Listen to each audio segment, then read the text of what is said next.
9 मई के मुल्जिमान को फौजी अदालतों से सजाएं मिलनी चाहिए, अवाम ने मुतालबा कर दिया। कहा पाकिस्तान के असासों पर हमला मुल्क दुश्मनी है।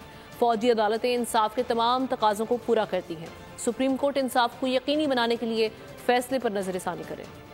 फैसले मिलिट्री अदालतों में होने चाहिए। जो लोग 9 मई में मुलविस थी उसको आर्मी के तहत डील कर देना चाहिए। ऐसी सूरत में मेरे ख्याल में इस हद तक तो जो दहशतगर्दी हो रही है उनके हवाले से तो 100% मिलिट्री कोर्ट्स होने चाहिए। मुल्क दुश्मन अनासिर की जो बड़े बड़े केसेस है वो फौजी अदालतों में होना चाहिए। फौजी अदालतों पे सबका इत्मीनान है और सबका भरोसा है। 9 मई के वाक़यात के जो केस है वो मिलिट्री कोर्ट में जाने चाहिए। जो शख्स भी पाकिस्तान के असासों को या इदारों को छेड़ेगा या उनसे मजाक करेगा या उनको गाली देगा या उनकी बेरुमती करेगा, उसको सज़ा उसके कानून के मुताबिक मिलनी चाहिए। मिलिट्री फौज में फैसला होना चाहिए। बस इस तरह की जो भी कोई भी असास हैं उनको अगर कोई बंदा हिट करता है तो वो पाकिस्तान की सलामती के खिलाफ समझा जाएगा।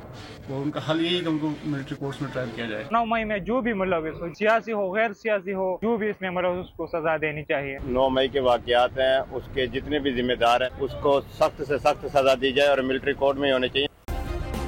सब्सक्राइब करें और बेल दबाएं ताकि कोई खबर रह न जाए।